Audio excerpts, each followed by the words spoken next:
안녕하세요. 우리 오랜만에 만나서 다시 또 제리 브리지스 박사님이 쓰신 하나님을 의뢰함을 가지고 공부하게 되었어요. 다시 하나님께서 만나게 해주셔서 감사드립니다. 그동안에 배운 거를 한마디로 요약하면 하나님께서 섭리로 항상 모든 일을 돌보시고 하나도 빠짐없이 예외 없이 다스리셔서 하나님의 영광과 우리의 유익을, 우리의 선을 위하신다는 것을 배웠죠.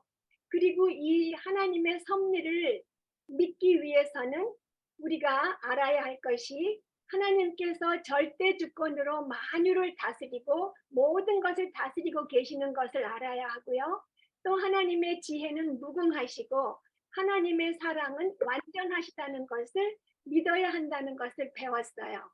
그래서 오늘은 육과 자연에 대한 하나님의 절대 주권을 공부하겠어요. 위키백과에서 자연이라는 단어가 무슨 뜻인지 찾아봤어요. 그랬더니 자연은 산, 강, 바다같이 생명력을 가지고 스스로 생성하고 발전하는 것을 말한다 이렇게 말해요. 그러면서 인간의 유전적 성질 그 전체나 환경에 의한 성질들을 가리킨다 그렇게 말하죠. 또 자연희가 무엇인지 그 단어를 찾아봤어요. 그랬더니 사람이나 다른 그 무엇이 뜻을 갖지 않고 이루려고 하지 않아도 저절로 이루어지는 것을 자연희라는 단어를 쓴다고 해요. 그러니까 우리가 보기에 이렇게 저절로 다른 그 어떤 것이 뜻을 갖지 않아도 이루어지는 것처럼 보이는 그 자연을 하나님께서 주관하고 계신다는 것을 우리가 배우는 거예요, 오늘. 그래서 이 위키백과의 정의처럼 우리는 자연이라는 것은 자연히 저절로 돌아가는 것이라고 생각할 때가 많아요. 정말 그런지 알아보겠어요. 먼저 날씨와 자연 재해를 알아보면요. 우리 모두는 날씨와 자연의 힘에 영향을 받아요. 날씨 때문에 불편을 겪은 경험들이 다 있죠. 특히 어렸을 때, 국민학생 때, 소풍 가는 날 비 오면 정말 싫잖아요. 그런 불편, 아주 그건 작은 불편이고요. 여러 가지 불편을 겪어요. 그렇다면 우리에게 불편을 주는 날씨와 자연재해는 왜 일어나는 것일까요? 캘리포니아에 큰 불이 자주 나는 것은 이 날씨가 건조하기 때문일까요? 그리고 한국의 황사 현상이 심한 것도 중국 때문에 일어나는 단순한 자연의 현상일까요? 우리는 날씨와 자연재해를 기상학적, 지질학적으로만 보는 경향이 있어요. 혹은 우연히 아니면 저절로 일어난 일로 생각하는 거죠. 그리고 그런 큰 재해를 당했을 때 우리 자신을 자연재해의 불행한 희생자로 보는 경향이 있어요. 이렇게 생각하는 것은 하나님께서 우주를 창조하신 후에 한 걸음 물러서서 우주가 자연 법칙을 따라 저절로 운행하도록 놔두신다고 생각하는 것이에요. 그렇지만 하나님께서는 창조하신 모든 것을 매 순간 항상 끊임없이 하나도 빠짐없이 붙드시고 다스리시고 돌보시고 계세요. 시편 우리가 아까 읽은 말씀인데요. 시편 147편 8절을 보면 그가 구름으로 하늘을 덮으시며 땅을 위하여 비를 준비하시며 그리고 16절 눈을 양털같이 내리시며 서리를 재같이 흩으시며 17절 우박을 떡 부스러기 같이 뿌리시나니 18절 그의 말씀을 보내사 그것들을 녹이시고 추위를 녹이시고 바람을 불게 하신즉 물이 흐르는도다 이렇게 말씀하고요. 예레미야 14장 22절에 보면 이방인의 우상 가운데 능히 비를 내리게 할 자가 있나이까? 하늘이 능히 소나기를 내릴 수 있으리이까? 우리 하나님 여호와여, 그리하는 자는 주가 아니시니까? 그러므로 우리가 주를 앙망하옵는 것은 주께서 이 모든 것을 만드셨음이니이다 라고 했어요. 하늘이 비를 내린다고 우리가 가끔 말하잖아요. 그게 우리가 말하는 저 우주 그 하늘이, 그때는 이제 하늘이 비를 할 때는 저 우주 하늘도 있지만 하늘에 계신 그 하나님을 뜻하기도 하죠. 그렇지만 그 우주 그 자체는 소나기를 내릴 수가 없어요. 비를 내릴 수가 절대로 없죠. 그리고 우상도 절대로 비를 못 내리죠. 우리 옛날 사람들은 선왕당에 가서 비 오게 해달라고 빌고했지만 엘리야가 갈멜산에서 바알 선지자와 대결했을 때 바알은 비를 내리지 못했어요. 아모스 4장 7절에 보면 추수하기 석 달 전에 내가 너희에게 비를 멈추어 어떤 성읍에는 내리고 어떤 성읍에는 내리지 않게 하였더니 땅 한 부분은 비를 얻고 한 부분은 비를 얻지 못하여 말랐음에, 하나님께서 비를 멈추어서 말랐다고 그러시죠. 그리고 9절에는 내가 풍재와 깐부기 재앙으로 너희를 쳤으며 팥종이로 너희의 많은 동산과 포도원과 무화과 나무와 감람나무를 다 먹게 하였다. 이렇게 말씀하세요. 이 성경 말씀들에서 하나님께서 생산적이든 파괴적이든 모든 자연 현상들을 순간순간 끊임없이 주관하신다는 것을 알 수 있어요. 그러니까 모든 자연 현상, 모든 기상 현상은 그것이 재앙이든 반가운 보슬비이든 모두 하나님께서 하시는 일이에요. 자연이 우리가 언뜻 보면 우리를 지배하는 것 같아요. 그렇지만 자연도 하나님 손에 들린 도구일 뿐이에요. 자연은 하나님의 통치를 받는 거죠. 그래서 우리는 자연의 영향은 받지만 자연의 지배는 받지 않아요. 우리를 지배하고 다스리시는 분은 오직 하나님이시죠. 그리고 우리 그리스도인들도 재해를 당해요. 캘리포니아에 산불이 나면 우리도 피해를 받고 지진이 나면 믿는 사람들도 다 피해를 같이 받죠. 그렇지만 그리스도인은 결코 자연이나 운명의 힘에 희생되지 않아요. 바쿠어 교수는 이렇게 말했어요. 믿는 사람은 결코 자연이나 운명의 힘에 희생되지 않는다. 우연이란 없다라고 했어요. 이 말은 믿는 사람이 재해를 당하는 것은 우연한 일이 아니라 하나님의 선하신 뜻에 따라서 당하는 것이다. 우연이 아니다. 하나님의 계획에 따라서 당하는 것이다. 그런 뜻이죠. 그 다음에 우리는 또 이런 말을 많이 해요. 어우, 더워서 못 살겠다. 바람이 불어도 정말 정말 너무하다. 날씨가 구질구질하다. 웬 비가 이렇게 많이 내리냐. 끈적거려서 못 살겠다. 이런 말 우리가 흔히 하잖아요. 흔히 하는 불평이에요. 그런데 우리는 좋은 날씨는 너무 당연하게 여기죠. 때때로 날씨가 참 좋다. 그렇게 하기도 하지만 좋은 날씨를 주신 하나님께 감사합니다까지는 안 갈 때도 많고요.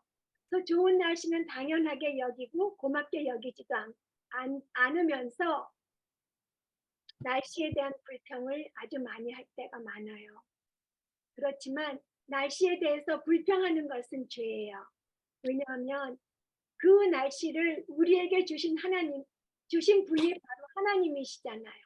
그래서 날씨에 대해서 불평하는 것은 그 날씨를 우리에게 주신 하나님께 대해서 불평하는 것이기 때문이에요.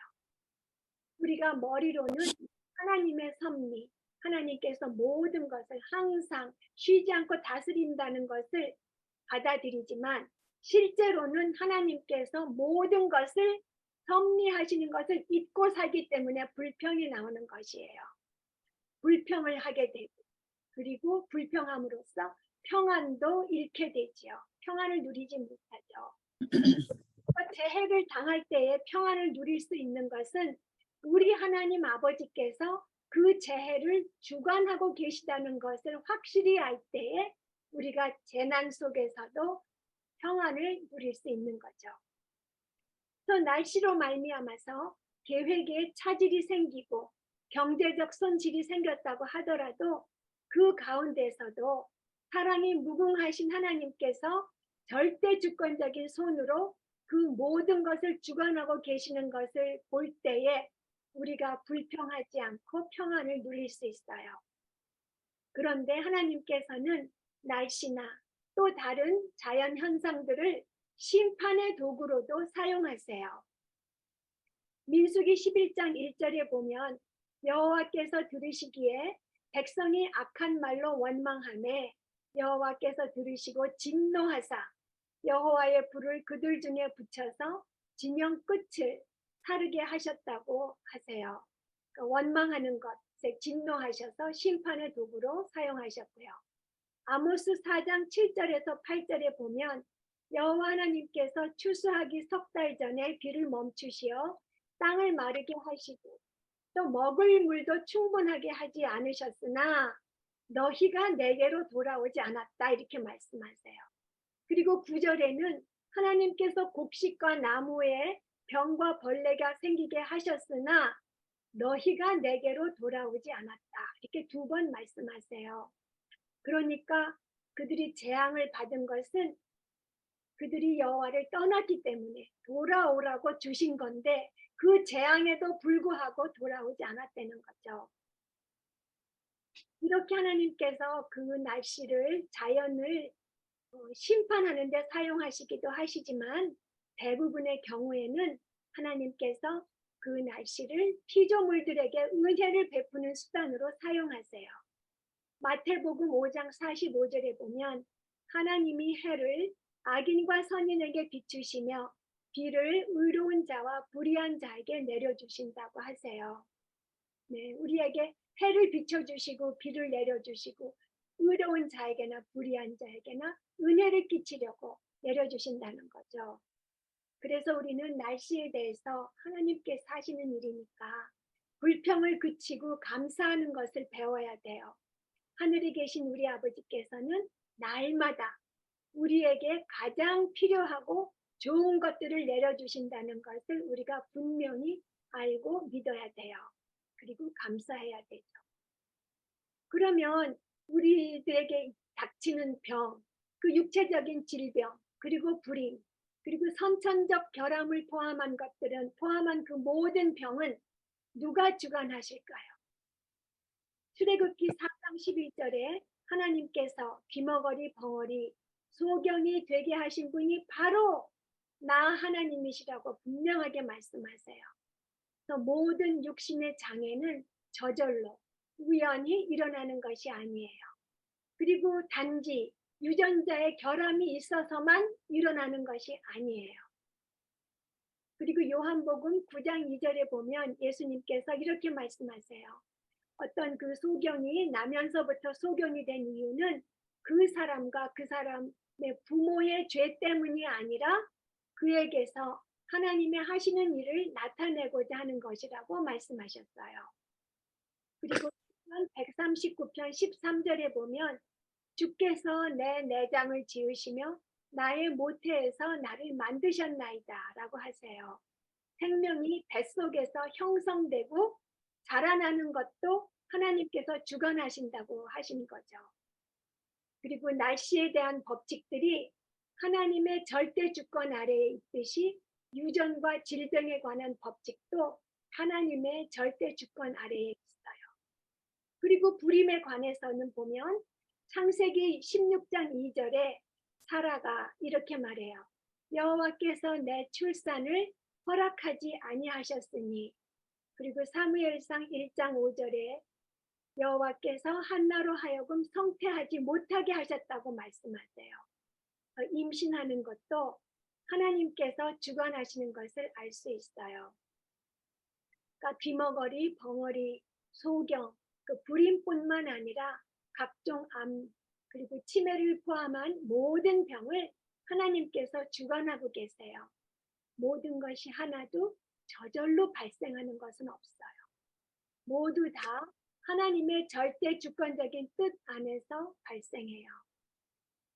이사야서 45장 7절을 보면 나는 빛도 짓고 어둠도 창조하며 나는 평안도 짓고 환난도 창조하나니 나는 여호와라 이 모든 일을 행하는 자니라 하셨어요. 하나님께서 스스로 이 모든 환난의 책임을 인정하셨어요. 나 자신만이 평안과 환난, 축복과 저주, 선과 악을 가져다 줄 권세가 있다고 선언하셨어요. 또 이렇게 성경이 말한 것을 우리는 그대로 받아들여야 돼요. 우리의 생각을 집어넣어서 받아들여서는 안 되죠.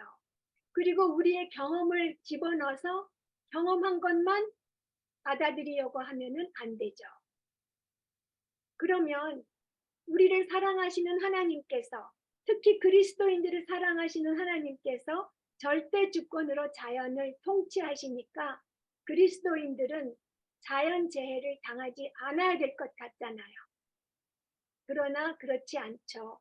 그리스도인들도 자연재해를 아까 말씀드렸듯이 다 똑같이 당해요. 이런 사실을 알 때에 우리가 하나님께 의문을 품게 되죠.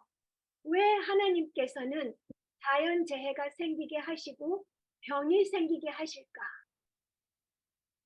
홍수로 집이 통째로 쓸려 나가는 것을 보거나 아니면 지진으로 인해서 무너진 빌딩에 깔려서 다치고 죽는 사람들을 볼 때에 왜라는 의문이 들죠. 그러면 왜라는 질문을 하는 것은 잘못일까요? 왜라는 질문을 하는 그 자체는 잘못이 아니에요. 그런데 질문할 때 우리가 주의해야 할 점들이 있어요. 질문할 때 우리가 하나님보다 더 높은 자리에 올라가서 절대 주권을 가지신 하나님을 보좌에서 끌어내려서 피고석에 앉히고 우리가 재판하는 마음으로 의문을 갖고 질문을 하면 안 되는 거죠. 하나님을 경외하면서 하나님께 굴복하는 태도로 하나님께 여쭈어 봐야 되는 거예요. 그러면 우리를 사랑하시는 절대 주권을 가지신 하나님께서 왜 그러한 고통들을 허락하실까요? 하나님께서는 결코 목적이 없이 고통을 주시지 않으세요. 그러나 대부분의 경우에 우리는 그 목적이, 구체적인 목적이 무엇인지 잘 알 수 없어요.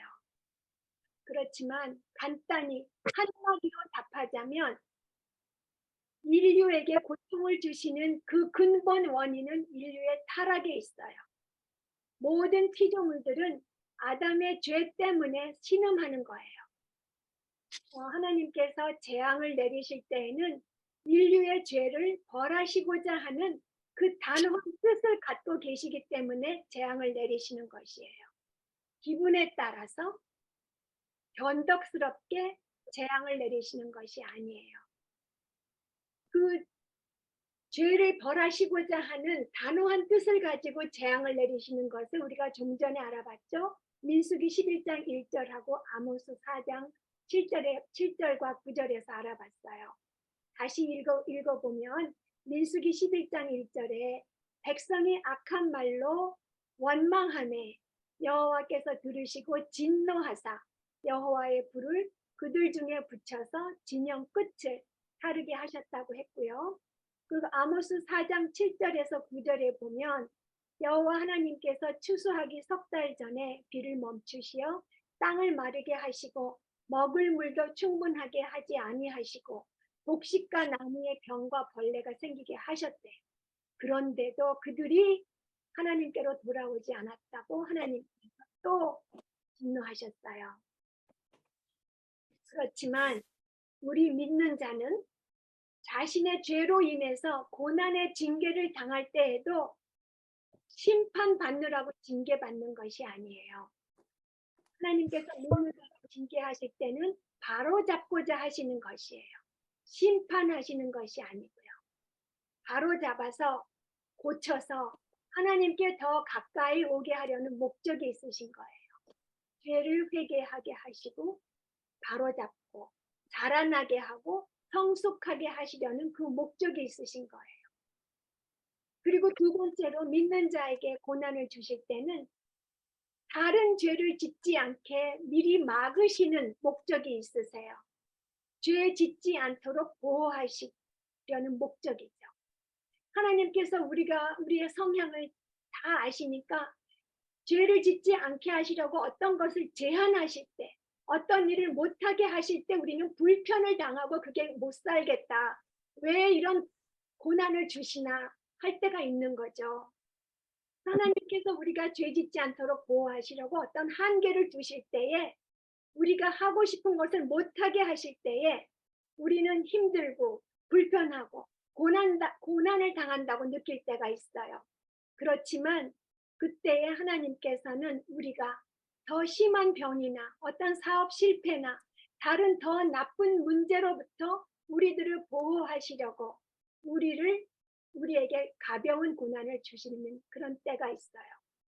이렇게 우리의 죄를 징계하고 우리를 죄로부터 보호하시려고 하시는 것 외에 우리를 교육하시는 목적으로 우리를 징계하시기도 하세요.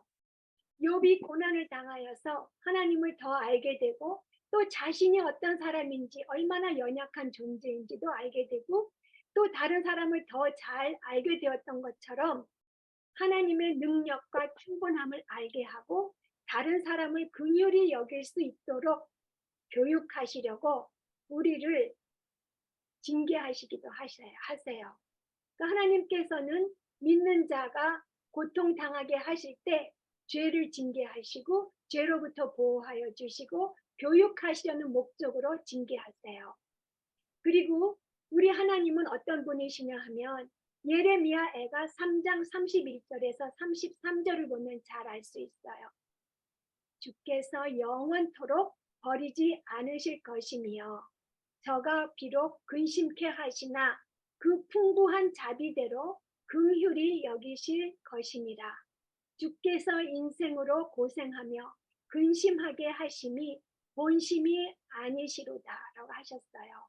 그러니까 우리 죄에서 바르게 잡으시고 우리를 죄로부터 보호하시고 그리고 우리를 교육하여서 자라나게 하시고 우리를 긍휼히 여겨서 그렇게 해주시는 거죠. 그래서 완전한 사랑과 무궁한 지혜를 가지신 하나님께서는 우리가 고생하고 근심하는 것을 기뻐하지 않으세요.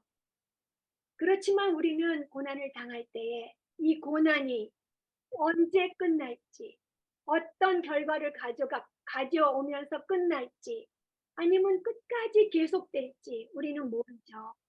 그렇지만 이런 고난을 당할 때에 믿는 자와 믿지 않는 자의 차이가 있어요. 먼저 믿는 자는 하나님께서 완전한 사랑과 지혜 가운데에서 그 슬픔이, 그 고난이 우리에게 최선이 되게 하신다는 것을 우리는 알아요. 하나님께서 이 고난을 바로 하나님께는 영광이 되고 우리에게는 유익이 되게 하신다는 것을 우리는 알아요. 그래서 고통을 받아들이고 견디어 나갈 힘이 생기는 거죠. 그리고 믿는 자는 믿는 자는 고난을 받아들일 수 있는 거예요. 고난을 받아들인다는 것은 체념하는 것과는 큰 차이가 있어요. 체념하는 것은 그냥 포기하고 될 대로 되라 하는 거잖아요. 또 고난을 받아들인다는 것은 체념하는 것처럼 내키지 않지만 마지못해 하는 것이 아니에요. 기꺼이 고난을 견딘다는 의미가 있어요. 기꺼이 하나님을 의뢰하면서 하나님을 기뻐하면서 고난을 견디는 거죠. 또 한 가지 중요한 것은 우리가 고난을 받아들이고 기꺼이 견딘다고 했는데요. 고난을 받아들이고 기꺼이 견딘다는 것은 병을 낫게 해주시거나 자녀를 주시도록 기도하지 않는 것은 아니에요. 고난을 받아들인다는 것이 그것을 가져가 주시기를, 그것을 없애주시기를 기도하지 않는 것은 아니에요. 우리는 기도해야 돼요. 기도할 때에 하나님께서 무한한 지혜와 사랑 가운데 우리가 기도한 대로 들어주시지 않으실 수도 있다는 것을 우리가 받아들여야 되는 거예요. 그러면서 믿고 의뢰하는 태도로 기도하면서 우리가 갖고 있는 그 소원을 위해서 소원을 갖고 있는 한 기도해야 돼요. 하나님께서 기도를 들어주시든지 아니면 소원을 바꾸어 주실 때까지 기도해야 됩니다. 그래서 하나님께서 자연과 질병에 대해서 절대 주권을 가지고 계시다는 사실은 우리가 존재하기 전부터, 훨씬 전부터 하나님의 말씀 안에 분명하게 확증되어 있고요. 또 우리가 죽은 후에도 결코 변함이 없을 것이에요. 그래서 하나님께 대한 신뢰의 기초는 우리의 우리의 경험에 둘 것이 아니라 하나님께서 성경을 통해서 우리에게 말씀해 주신 것들에 두어야 돼요. 그래서 하나님의 말씀의 진실성과 그 말씀해 주시는 위로는 우리의 경험과 상관이 없어요. 우리의 경험에 좌우되지 않아요. 찰스 스펄전은 이렇게 말했어요. 우리가 고난을 겪고 있을 때에 하나님의 절대 주권은 우리가 머리를 기대고 의뢰하면서 쉴 수 있는 베개다 라고 말했고요. 조니 에릭슨 타다라는 분을 여러분들이 아실 거예요. 17살에 다이빙을 잘못하여서 목뼈가 부러졌어요. 그래서 어깨 이 아래의 몸을 움직일 수 없게 됐어요. 그래서 그 사람이 얼마나 힘들었는지 17살 어린아이잖아요. 죽고 싶어 했어요. 사람들한테 칼을 갖다 주거나 약을 갖다 달라고. 그렇게 하면서 3년간의 눈물과 반항적인 질문의 시기를 거친 후에 나의 고통은 하나님께 대한 믿음으로 바뀌었다고 했어요. 이 사람이 얼마나 왜를 많이 했겠어요. 처음에 정말 반항적으로 하나님을 내려서 저 아래에 놓고 내가 하나님을 심판하듯이 질문을 했지만 이 사람이 그래도 믿음이 있어서 하나님을 떠나지는 않고 계속 하나님 근처에서 하나님께 계속 기도한 결과 하나님께서 그 반항의 질문을 믿음으로 바꾸어 주셨어요. 그래서 그 일이 일어났을 때 맨 처음에는 이런 일이 일어났다니 정말 생각할 수조차 없어. 그 다음에는 참을만 해. 그러다가 받아들일만 해. 당연해. 내가 부주의 했으니. 그 다음에 하나님을 찬양합니다. 또 바뀌었다고 고백했어요. 그래서 unthinkable, 그 다음에 tolerable, acceptable, 그리고 legal, 그 다음에 applaudable 이렇게 말했어요. 생각 있을 수가 없어. 참을만 해. 받아들일만 해. 당연해. 하나님을 찬양합니다. 선지자 하박국은 그의 주위에 횡행하는 악을 보고 하나님은 어디에 계시는가라고 의문을 품었었어요. 결국 그가 도달했던 결론은 비록 하나님의 하시는 일을 이해할 수는 없다 할지라도 하나님을 믿고 의뢰하겠다는 결론을 내렸죠. 하박국 3장 17절에 보면 비록 무화과 나무가 무성치 못하며 포도나무에 열매가 없으며 감람나무에 소출이 없으며 밭에 식물이 없으며 우리의 양이 없으며 외양간에 소가 없을지라도 나는 여호와를 인하여 즐거워하며 나의 구원의 하나님을 인하여 기뻐하리로다. 이렇게 말했어요. 세상에 저절로 생기거나 우연히 생기는 일이 없다는 것을 하박국 선지자가 분명히 아는 거죠. 무화과 나무가 무성치 않은 거, 포도나무에 열매가 없는 거, 양도 없고 외양간에 소가 없는 거, 이게 우연히 일어나고 적군 때문에 생긴 일이 아니라 하나님께로부터 나온 것이라는 걸 알고서 하나님을 찬양하는 거죠. 또 하나님 하박국의 믿음의 선언은 고난 속에서 하나님의 절대 주권을 받아들이기가 어려울 때 우리가 따라야 할 본이에요. 기도하시겠습니다. 날씨를 비롯한 모든 피조물의 모든 것을 다스리시는 왕이신 하나님, 자연 현상이라고 저절로 우연히 생기는 것이 아니고 하나님께서 일어나게 하셔야 일어나는 것임을 확인하며 만유의 주제이신 하나님을 경외합니다. 저희들은 하나님을 믿는다고 하면서도 교만하고 자기중심적이어서 세상이 저희들을 위하여 돌아가야 한다고 생각하며 고난이 생길 때 화를 내기도 하며 하나님께 대하여 건방진 태도로 의문을 품기도 했습니다. 주님 용서하여 주시옵소서. 이제 확실히 배웠으니 앞으로는 교만하고 죄를 짓지 않고 겸손하게 주님께 기도하겠습니다. 주님께서 기도를 들어주시든지 아니면 소원을 바꾸어 주실 때까지 겸손히 하나님만을 의뢰하며 기도하겠습니다. 그리고 하박국 선지자처럼 고난 속에서도 기도하면서 여호와를 인하여 즐거워하며 저희들의 구원의 하나님을 인하여 기뻐하기를 힘쓰겠습니다. 성령님 인도하여 주시고 영광 받으시옵소서. 저희들의 구세주이시며 주님이신 예수님의 이름으로 기도드렸습니다. 아멘.